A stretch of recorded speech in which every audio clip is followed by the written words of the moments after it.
Hello, this is the Divana course, Standards for Free and Fair Elections. My name is Andrew Blick.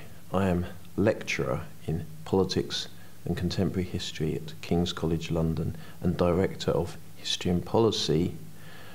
I was also research fellow to the first ever parliamentary inquiry into whether the United Kingdom should adopt a written constitution. I specialise in constitutional history and the history of democratic reform, and I've worked with a number of democratic assessment and reform groups based around the world, including in Pakistan, in Ukraine, and in Turkey. Please watch this lecture before the live discussion session that's relevant to it. Also, after this lecture and before the live discussion session, as required reading, please read information on voting systems that can be found on the UK Electoral Reform Society website, available online.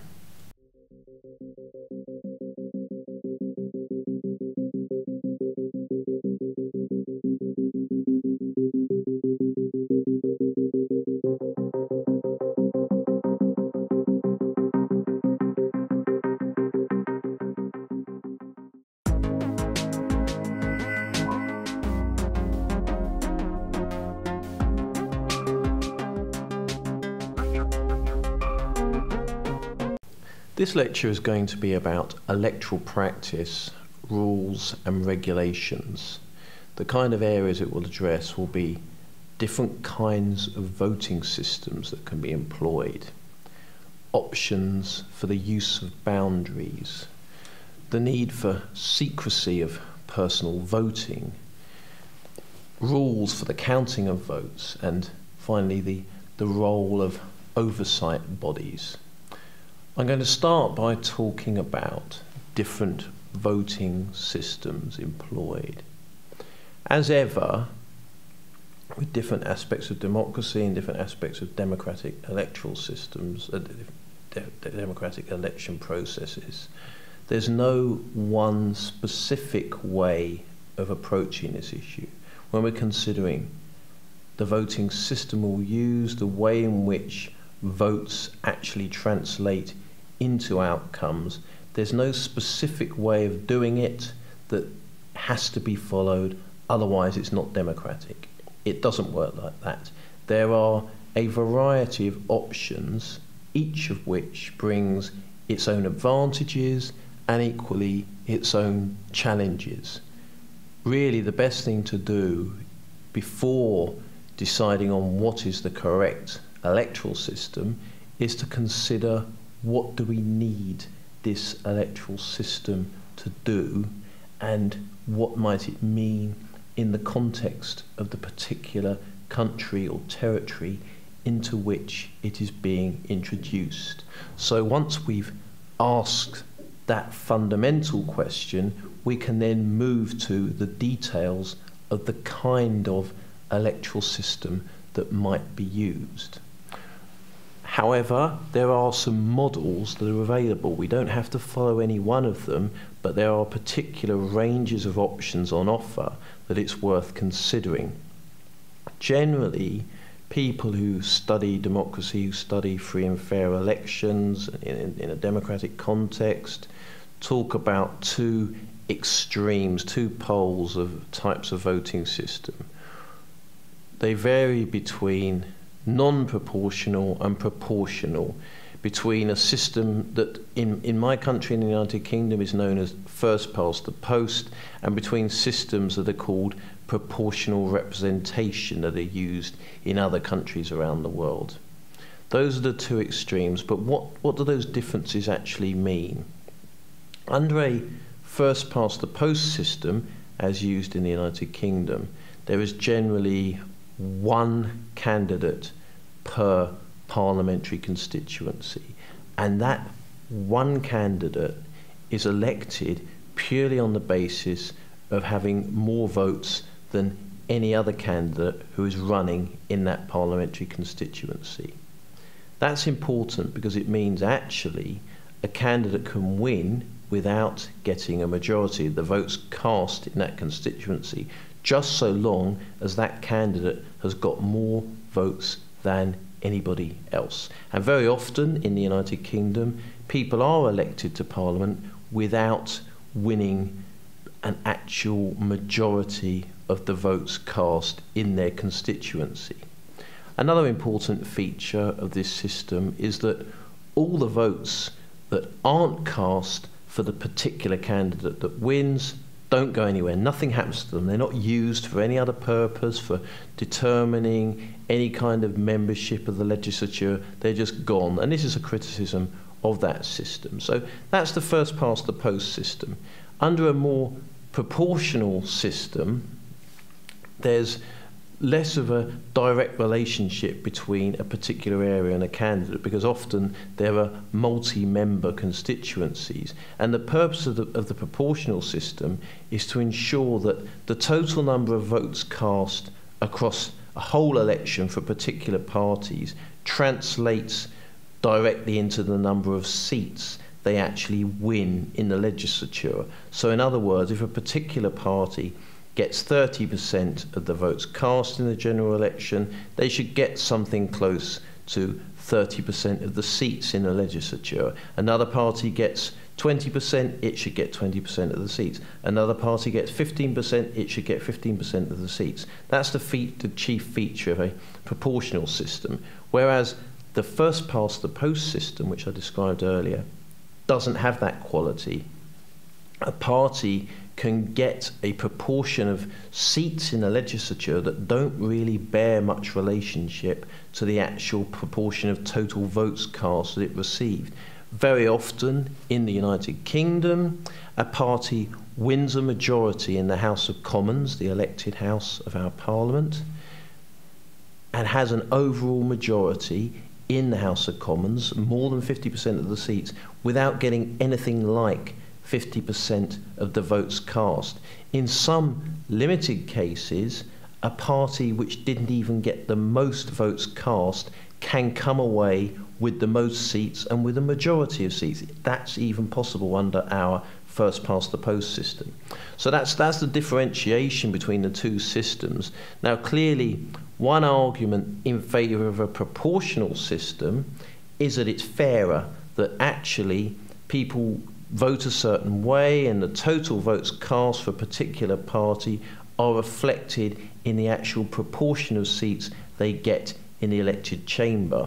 Whereas a criticism of a non-proportionate system, such as first past the post, is that there isn't that relationship, that actually some parties can do very well out of the system and can get many more seats in the legislature than total votes cast for them would appear to justify, and then some other parties can actually do very badly out of the system, and that's seen as being an unfair system that rewards certain parties and punishes others on a arbitrary basis. And it can be said also sometimes to favour a two-party system, that you end up with two parties that do very well under the system, and then other parties that don't do so well being discriminated against. And from the point of view of the overriding principles of democracy that I'm of democratic elections that I'm talking about all the way through these lectures, that could be seen as a problem, because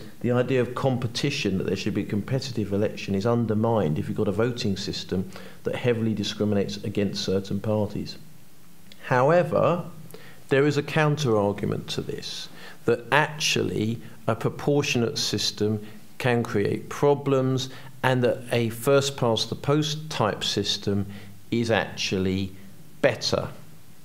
Now, one reason for this is that under a first past the post system, everybody in a given territory has a single person representing them. In that constituency, they have a single representative, and they know who it is. There's a direct line of accountability from there to their representative. So in that sense, there's a clear democratic linkage, and that could be seen as valuable.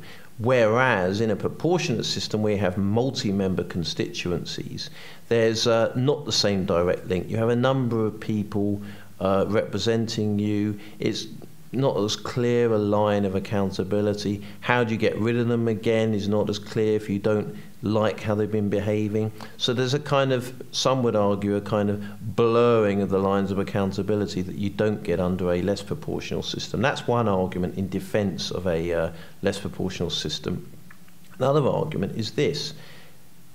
It's certainly the case that democracy should be as stable as possible, that you don't want governments that are permanently about to collapse. You don't want a system that is seen not to be working on a practical level, not being able to deliver security and stability. Some people would argue, therefore, it's desirable to have an electoral system which gives a lot of power to the winning party so that it's not permanently on the verge of collapsing. Now, under a first past the post system, such as the one employed in the United Kingdom, there's a strong tendency, not in every case, but very often, for a single party to win a majority in the House of Commons and therefore be able to form a government on its own, a stable government with a comfortable majority and a workable majority in the House of Commons, and it's able to then stay in office for a given period of time, implement its policies, and generally deliver and be stable all the way through until such time as the next election comes around. That's seen by some people as being a source of strength. A criticism of proportionate systems is that they don't necessarily deliver that strength. A party is unlikely to get more than 50% of the votes, and therefore, in accordance with the proportional principle, doesn't get more than 50% of the seats. Therefore, you get coalitions being formed. And coalitions, some people would say, are by their nature unstable because they depend upon a range of different groups being able to agree, being able to coalesce, as the word suggests, and being able to maintain agreement over the course of a government. There's always a danger they're going to collapse. Some people would say that there's also an accountability problem because you don't really know what you're voting for. Under first past the post, you're voting for a particular party that can form a government. They've made particular pledges against which they can be judged. Under a proportionate system, you vote for a particular party, perhaps, but you don't necessarily know, even if they get the most votes, how they're going to be able to implement what they're doing, because it's going to be dependent upon other people participating in the coalition with their own agendas. So there's a kind of, again, a blurred accountability going on. That's an argument against proportionate systems and in favour of less proportionate systems. Again, as always, there's a counter-argument, and this stresses the point that that there's no clear answer to any of this. You have to look at your own environment to come to a judgment. But the counter-argument is that actually coalition governments, if that's what you get from proportionate systems, are good because they bring together different groups from across the spectrum who are forced to work together, who speak for the people who voted for them, and who then negotiate and achieve consensus and deliver on a wider section of society than if it was a single-party government that hadn't actually earned the majority it had anyway in terms of votes cast. So these arguments go on and on. It's also worth noting that there are measures falling somewhere between the two extremes, that you can have an alternative member system, as it's sometimes known, for elections, in which people vote partly for a single representative in a constituency, but they also vote for a party as well, and they're therefore a kind of top-up system whereby votes cast for particular parties are used to elect regional members, and the system is designed in such a way that there's greater proportionality than there would be under a first-past-the-post system, but there's also a direct link with a constituency member at the same time. So those are the different kind of, broadly speaking, the different types of systems that are on offer. As I say, there are many variants on that around the world.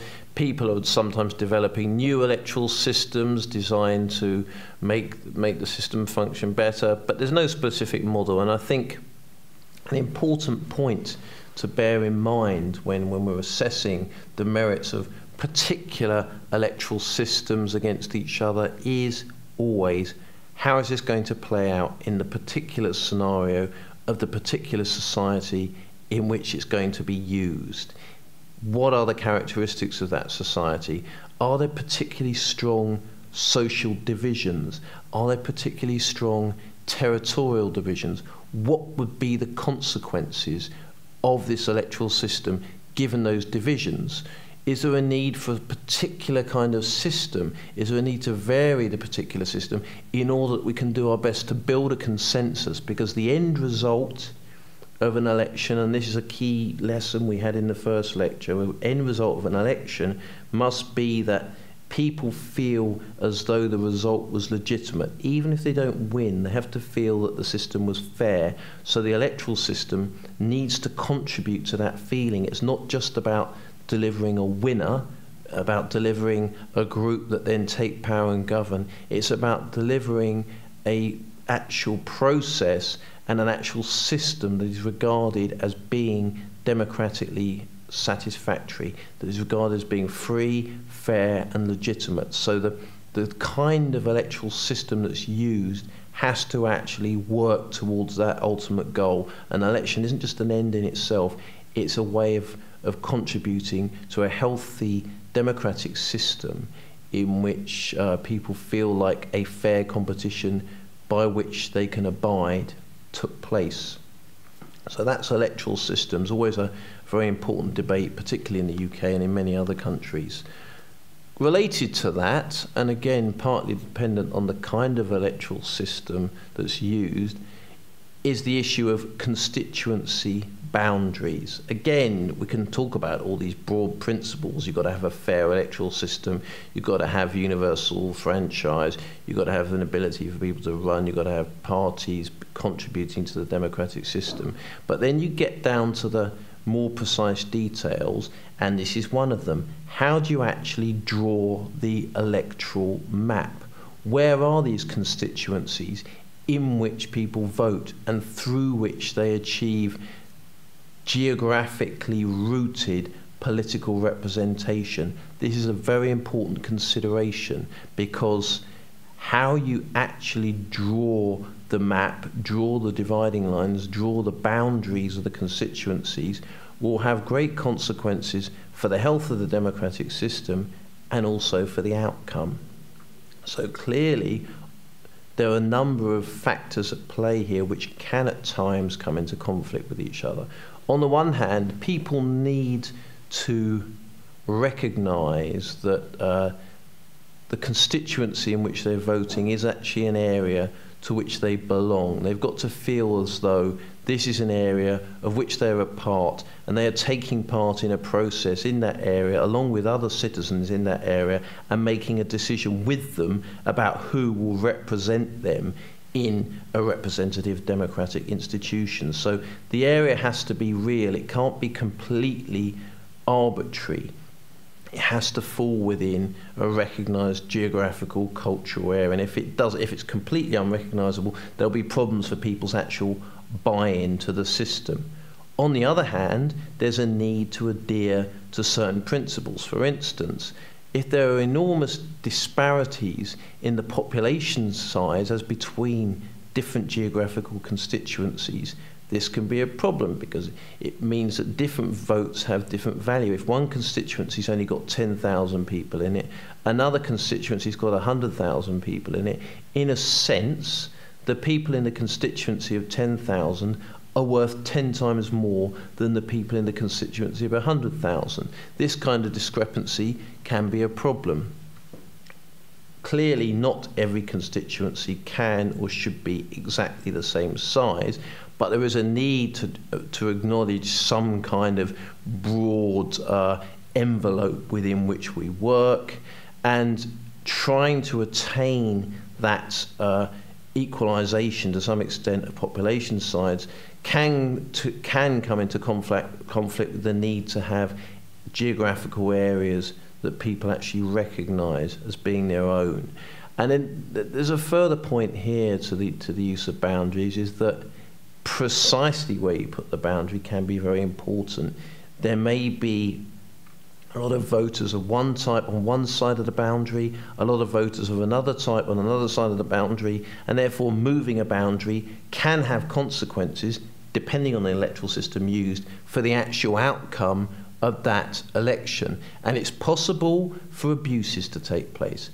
Clearly, political parties, governing authorities are going to take a very close interest in where these boundaries are drawn. If they're going to move, they want to know where they're going to move. They're going to want to know what the consequences of that move may be. And it's possible for them to be manipulated and for boundaries to be drawn in such a way that certain parties are favoured and other parties lose out. So clearly that has to be closely monitored. There need to be regular reviews of boundaries to make sure all the principles I'm talking about are being adhered to, because areas change, people move in, people move out, population sizes change.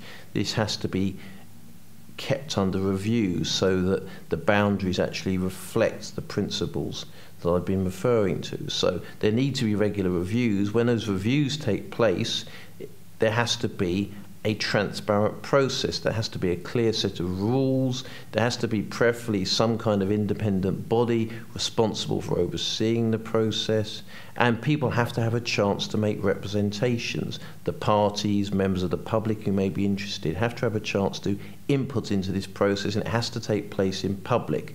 Clearly, you're never going to be able to fully eliminate political arguments and disputes in this process. Here's where the rule of law principle I've talked about is very important. People have to have the right to actually input into processes. They have to have access to them. They have to have the ability to complain, and it has to be impartiality in the way that complaints are dealt with. You're not going to be able to eliminate the aspect of political competition from the drawing of boundaries. It's never going to be done entirely on a basis of purity of democratic principle for everybody, but you do have to make sure you have as transparent and impartial a process as is possible. Otherwise, here is another case of the fine detail of delivering democracy on the ground can circumvent all the good, fine, higher principles that are being developed.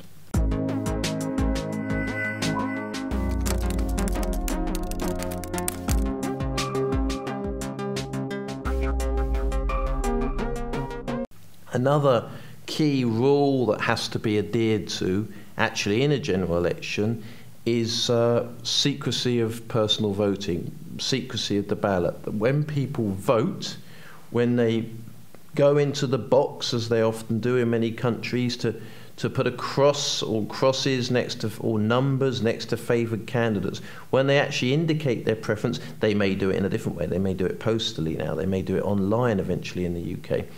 When they actually carry out this act of voting, their vote has to be secret. It has to be between them and the ballot box. There has to be secrecy.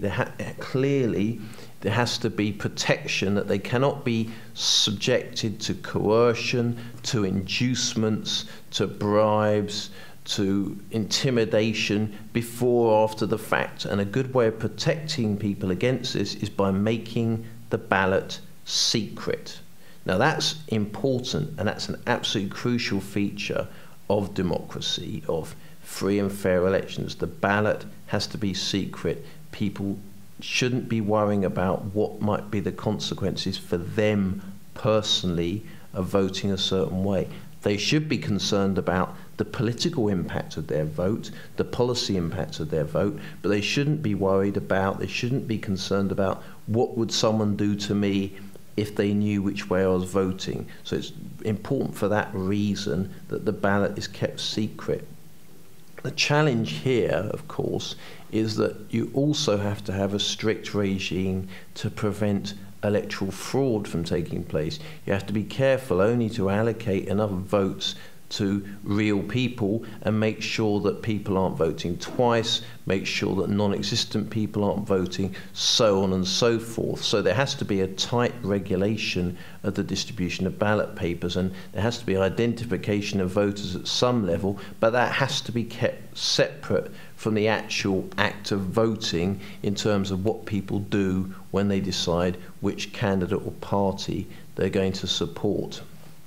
All very important stuff. They're also important to have clear rules for the counting of votes. The counting of votes has to take place in a public sense. So although there's secrecy of the ballot, counting has to be public, you have to make sure that parties and other interested groups, such as election observers, have access to the counting process and can see the counting taking place to make sure that there are no irregularities going on, because often, if there is an election irregularity, it can involve the counting stage, that something goes wrong with the counting, deliberately or otherwise. And again, there has to be a kind of possibility for requiring recounts, all these rule of law principles. There has to be a possibility to complain, there has to be an impartial process. All these things have to be in place, all of which is critical, again, to ensuring free and fair elections. When the counting is finally announced, when the result is announced, that has to be carefully handled as well. If you're in a country with multiple time zones, it's probably a good idea not to announce the results in one part of the country when the voting is still open in another part of the country. And people, again, there has to be transparency to this. People have to be able to observe how the votes are actually added up, right down to polling station level, preferably. People have to see how many people voted each way at each different level. They have to be able to identify postal votes, other forms of voting that don't take place in the actual polling station. So all of that has to be very carefully maintained. It has to be open to scrutiny and potentially subject to appeal. There also have to be mechanisms for dealing with issues like, what if there's a tie? What if two candidates in a first-past-the-post system get the same number of votes with each other? How do we deal with that? What happens if a winning candidate dies before being able to actually be sworn into office? All these kinds of issues have to be clearly provided for, because there's this need all the way through the process for transparency.